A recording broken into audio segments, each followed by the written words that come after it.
with the Washington Huskies. It's great to see Mike Hopkins. Is this the only suit of the day so far? No, come on. Andy Enfield was in Oh, Andy did too, yeah. Looks sharp. Thank you, bud. Coach, we appreciate it. Tell us, give us a sense of how you feel about your team right now. Well, I feel really good about our team. It will be the first time since our year one into year two where we returned. At that time, we returned an all-league player, all defensive player, all rookie. This next year, Braxton all defense, Keon Brooks all league, and we lost Keon Minifield, but Corin Johnson was borderline, and then put together a group of transfers, older, experienced players. So I think we have got a great balanced unit. Rumor on the street is you might be changing your strategy a little bit, that there may not be as much of the zone, that you'll go to a little more man-to-man. Is that the case? Yeah, we've been working on it. I think we've had 2 possessions of zone in the last 12 weeks. We had 10 weeks, 10 practices, 8 weeks up until being able to go over in our European tour, and we've really tried to become better at man-to-man. But with that, there's a lot of learning. So we're getting better, but a long way to go. Well, what was the break? Not the breaking point, but what made you decide that look, the zone's just not as good as we need it to be, so we need to try something else? What was kind of the decision there? I think a big thing is the personnel that we got. Xavier Wheeler is an elite defensive player, puts a lot of pressure on the ball. We got great rim protection. We got good size on the wings. And so I think style, just wanted to play a little bit more up-tempo, a little bit faster. When you play the zone, a lot of teams can try to take away the clock. And it still can be a good off-speed pitch because we've got some personnel to do it. But we want to be great at one thing, and I really believe we got to put a lot of emphasis in that, and that's what we've done. Development's been such a big part of Braxton Mia's career, it seems like, right? Well, I guess it's part of everybody's, but for him, the jumps that he's taken. So what's the next jump for him? Getting better in the man-to-man defense. In the zone, you're like, rim protection. I have to go out and get back. I'm right there. Braxton is one of these guys, he averaged 3 a game before he got to us, and he became such a big physical presence in the paint for us. On offense, he puts more pressure on the rim. He's athletic. He can catch lobs. He can play behind the defense. And if he gets deep post position, you're in trouble. And then on top of that, he made foul shots. And so for any big guy to be able to make that was huge. And I look for him to take the next step. It's interesting because I did a lot of your games early last year, and Kepnon goes down. So that gave Mia a big opportunity. So Mia probably doesn't progress the way he progressed if Kepnon doesn't get hurt. But you probably would have been better last year had Kepnon not gotten hurt. We had, both of them really, to have 2 guys of that caliber was huge. And then we asked Braxton to be Superman. And we asked him to play 35 minutes a game. Yeah. They're going baseline to baseline, be the best defensive player on the team, don't get in foul trouble. And when you the play the way that we played, the luxury that we had, if he got in foul trouble, you brought in Frank. And so you still had rim protection. You could still be aggressive. We had to become less aggressive just to keep him out of foul trouble in a lot of ways. And that really hurt our defense for the most part. And so we're really excited for, Frank coming back, as well as the development that Braxton was able to become the better player. How was Frank? He's been great. He's progressing. So there's obviously, going to be some time when he's going to play, but he's out there doing stuff. You know him, he's a high energy, hard playing dude, and just excited to have him back too. Go back to Wheeler in how different he. Minifield was good as a freshman, but more of a scoring type guard, not a true point. Seems like Wheeler's more of a true one. He's as good of a point guard that I've seen coached. He makes everybody better. To be able to average over 7 assists in a Power 5 league in the SEC, and his speed is different. He can get up and down the court as good as anybody. He's dependable. As a coach, when you have a great quarterback, you can sit back a little bit. It's in good hands. He's a great leader. Last year we were, I think, 11th in the league in assist to turnover ratio. We had to improve that. We were 12th in the league in 3-point shooting, or 11th. We had to improve that, and I believe in this roster we have. So you might have the 2 best quarterbacks in the country at Washington, is what you're saying? Well, what I'm saying, we definitely, the one on the football field is definitely the best quarterback. I don't know if there's anything better. And that guy's amazing. He's like a magician out there. And I just can't wait for the fans to see Xavier Wheeler for us, because he's an exciting player. That's awesome. I remember coming to a game last year and seeing Michael Penix sitting at midcourt at your basketball game, and you guys will get a chance. We can ask the players. College game day's coming this week, so you'll get a chance to go enjoy that. Corey Johnson really looked unafraid last year. As the season wore on, he got more opportunity, it seemed like. So what has been the development for him? Same thing. I think he's a guy, he's battled some injuries this summer, but a guy who's exceptionally confident. He can play both guard positions. We talked about that playing man-to-man. He's like Xavier. He's a very good on-ball defender. He's very disruptive. He's quick. He's got great instincts.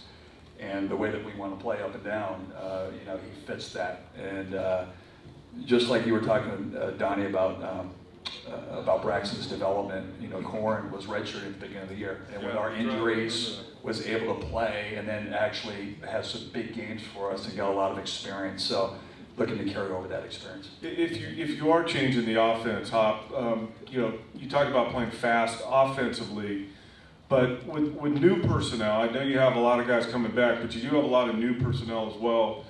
Any changes on the offensive end, like in terms of how you're going to approach it? Yeah. I mean, last year, Ken Palm, we played the second fastest pace in the league behind Arizona. The problem is we shot it at 31% from 3, and we were 11th in the league in turnovers. And so that, you got to play fast, but you got to also be responsible. And when you don't have it, you got to be able to get us into a set. But with the ability to beat teams down the court, the way that Braxton runs, the way that Xavier pushes the ball, and getting guys like Keon Brooks in transition and Moses Woods who can really shoot the ball, both those guys, major improvements. You're attacking not set defenses. And so we believe that's the best formula for us, and we've been looking pretty good at it. Jesse? We're going to go to Cindy in the front right row. Hi, Coach. How are you? How are Cindy you? Remsen. I'm good, thanks. With Pac-12 Network and NBC Sports. Notice on your roster a lot of Kentucky. What's going on? What's your connection there? 3 transfers from Kentucky on your roster. Well, you know what? 2? 2, we had quite a agreement. But a lot of times from my history where I was, I had recruited these, the players. When we were involved with Keon Brooks, he was high school teammates, prep school teammates with Isaiah Stewart. And so in recruiting, a lot of it comes down to trust and opportunity. And I thought that was big. And then when Xavier was available, he played with Keon Brooks at Kentucky. And it comes back to relationships. That's another thing too. Sometimes in the portal, when you get a lot of guys that haven't played together, you're trying to build that. They already have a great relationship. They've played together. There's a mutual respect for each other and some chemistry. And so we've been able to kind of like a little bit of more of a cheat code in terms of putting this team together too. Another Fresno State transfer too, just like Braxton. But 6 transfers in total. You talk about Wheeler. How about the other 5? What kind of impact do you foresee? Moses Woods. I don't want to even say shooter because I think he's just a really good basketball player. But I don't know if anybody ever saw this guy play, but everybody did. He could really shoot it and score. Moses can really shoot it. When you see the 3-point shot, he's an NBA caliber shooter with great size, and really has that feeling, knows his open spots, knows where to go. Anthony Holland is Swiss Army knife, high-level defensive player. Any Fresno State team, the great defensive teams, been injured a little bit last year, but can really shoot the basketball. You can hear me keep saying shooting. You can hear me say decision making. Yeah. Wilhelm Breedbach, modern day, able to finally get an MDHS guy, but been great additions, great chemistry. What's going to happen, Hop, for you guys to get back up into the upper half of the league? We talked about the offense, the defense. Like, what has to improve the most from last year to this year for you guys to really exceed expectations? Yeah, you know what, Donnie, that's a great question. I think, we're making the transition defensively. Obviously, in our championship level teams, early on when we started and having our best teams, we had one of the top defenses. We were the top 4. And then offensively, you can't shoot 31% from the three-point line and expect to win championships. You can't turn it over at a high rate and expect to win championships. So a big part of that was our roster development, and our staff did a great job of putting this roster together. I think we've always had really good players. I don't think we've had a great combination of complementary talent. And I believe that this is one of the best rosters that we've had since the year we won it 4 years ago. We're going to go to the front right. We'll stay in the front right with Willie. Hop, I got a fun one for you. Yesterday, the conversation was going amongst the coaches about the WNBA, and the finals are here. Of course, Kelly was vested with Sabrina. But in Vegas, the Plum Dog, the all-time scoring leader, we talked earlier today about the weekend that I was up there in Seattle. She was there attending that game. You keep an eye on the former women Huskies, and do you have a rooting interest, obviously, in the WNBA finals? Well, obviously, Kelsey Plum is the GOAT. She is unbelievable. I love her Under Armour commercials. I mean, she's just different. Watching her, how she approached the game, and I wasn't around her. I just watched her when she came back, and the love that she had for Washington and the program, both men's and women's, and Husky, just being a Husky in general. She's been very supportive. I love hearing the stories of her competitiveness when she would play with our team. It was funny, but that's what the great ones are, right? They're great competitors. And Tina Langley, she's, when you're around coaches that have, take so much pride in their craft and really love their student athletes, and she's all about the right stuff. And I love being her teammate. There's a lot of programs where those relationships aren't great, and I'm her biggest fan, and I know she's my biggest fan, and we always, share different things with each other. She's always there to help me, and I'm just rooting for them. We got your thoughts on Wheeler, but as the players are about to come up, Keon Brooks, we're talking about one of the best players in the league, a quarter of your points last year. What comes to mind when you think of Keon?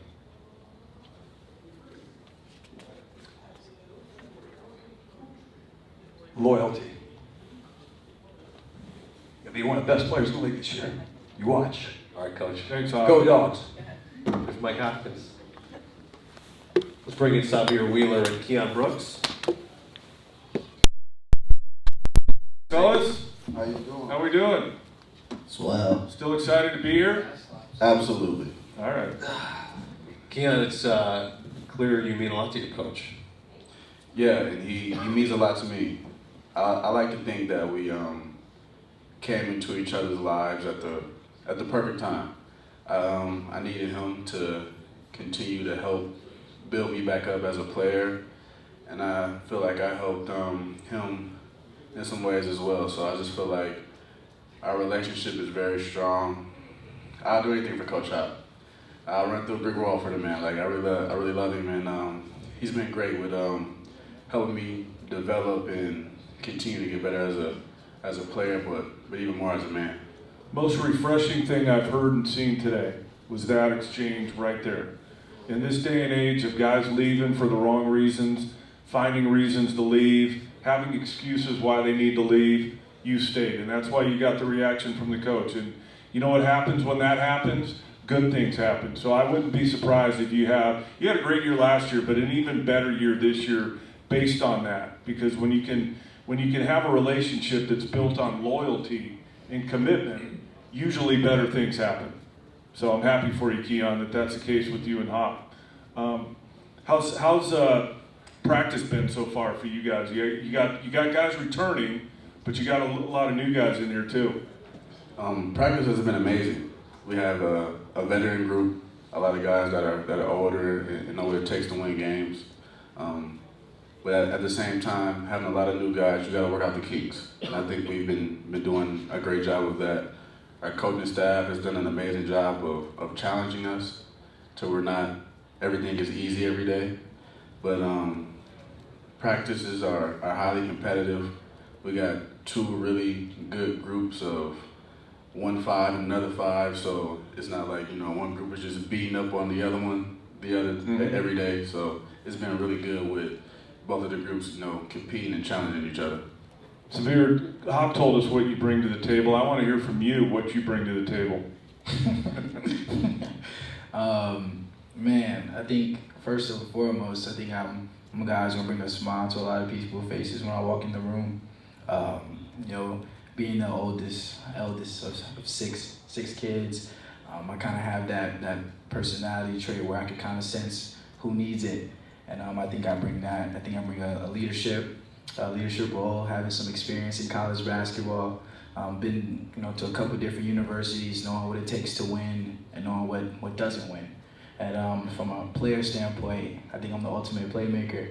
I think I'm a guy who's more than capable and more than happy and willing to be the point guard who has 2 points, 5 rebounds, 10 assists if that's the case for us to win, and also on the flip side, be the guy who can score 20 points any occasion. That being said, and your numbers speak to that, this is your third stop. How hard is it to come into, if you are that guy, to come into a situation to recognize personnel and then be able to figure out, okay, this is where the ball needs to go, this is where it needs to go with a brand new team, and how long does it take to kind of figure that out? Yeah, like you mentioned, it is my third stop, but kind of like in reality, it hasn't been a team where I've kind of had like that continuation of multiple players. Like at Georgia, our freshman year, we had Ant, and we had a whole bunch of seniors. They left. So my sophomore year was a new year. I transferred to Kentucky, and at Kentucky is never two of the same team. So I think the biggest thing is building camaraderie off the court, like getting to know who you're playing with, getting to know who's your roommate, getting to know who's the guy next to you in the locker room. Because if you can build trust with them off the court, that irons out a lot of stuff on the court. So when you do, have run into some conflict, they know that you're coming from a place of love and like, man, I care for you, man. This is what's gonna be best for us as a team. Jesse? We're going to go to the front right to Cindy. Cindy Brunson, Pac-12 Network, NBC Sports. Sabir, you're new to this, but Keon, I had your game last year at Arizona where you guys only lost by a possession. I see you shaking your head. You know that one got away. So now that you are introducing a new defensive philosophy, do you think playing man-to-man is going to help you this season to win those kind of close matchups? Yes, I do. I think it's good for us to be able to throw different things at teams. We're still going to play our zone here and there, but I think playing man-to-man really highlights the kind of team that we have. We have really good guards that can get into the ball and make it hard for the ball handler for them to get to their offense. And then behind them, we have a lot of length, a lot of IQ, a lot of switchability between all of our wings and our guards. So I think when there's times where we need to kind of make teams uncomfortable and shake things up, our man-to-man defense is really going to aid in that. Keon, what's the priority for you, or what was the priority for you this summer? You had a really good year last year, as I mentioned. Some things you could be better at. So what was your approach heading into the summer, and where do you think you're at now with that stuff? I think the biggest thing for me was, as people know, as people see, I have a knack for being able to score the ball. But with that being said, if my team is going to rely on me to make plays, I have to cut down on my turnovers. Mm-hmm. I had way too many of those last year. Granted, I was put in a position I haven't been in a long time, but that's no excuse for how many times I gave the ball to the other team. That's hard to guard. But and then beyond that, continue to develop my 3-point shot and my playmaking. I understand I'm going to be the top of the scout. Teams are going to try to take me away and load up on me. So when that does happen, I got to be able to deliver on time and on target passes to my teammates, so they're in positions to score as well. One of the things you're really good at, like really good in the sense that I've probably in the last 5 years at least haven't seen a guy drawing fouls. In isolation situations, in that mid-post area, you like to operate. With it seemingly a better roster this year, do you think that approach changes at all, where instead of going into the defense, looking for the foul, trying to get to the foul line, now I'm drawing defenders and trying to find other teammates? Or is it a balance of both, trying to do both? Exactly. It's a balance of both. I don't want to lose my aggression and putting pressure on the defense, because I know when I'm attacking and relentlessly into my spots, I'm a lot to deal with. So I don't want to get away from that. But at the same time, you know, when I do draw the extra defender, or if I do see somebody falling asleep because they're just watching me with the ball, I know that I put a lot of work in it, you know, being able to get the ball to my teammates, because, like I said, it's all a respect thing. So if they're not respecting my teammates, you're gonna die, because, you know, you gotta keep your eyes open, gotta guard everybody. You guys played together in Kentucky. So Sabir, to what degree did that relationship, knowing Keon, factor into you coming to Washington? A lot. It's not act like it wasn't a factor. When I entered the portal originally, I think I texted Keon with just some eye emojis. And you know, at first it was just like a couple back and forth, like, man, you playing? I'm like, nah, bro, what's up? Tell Dub and Coach Al hitting me up, like, let's see if this is gonna be the best fit for me. And you know, when they made that decision to come down, and you know, we visited, had a conversation with the whole coaching staff, and continued to talk with Keon and even some of the players on, you know, text message, DMs. I felt like it was just the best opportunity for me, the best fit for me. All right, we're looking forward to seeing you play, both of you guys, this year. Good luck. Yeah, good luck, guys. Stay healthy. Thank you so much. All right, Don, take a look. This is what UW has on their schedule coming up this year. Well, making a transition defense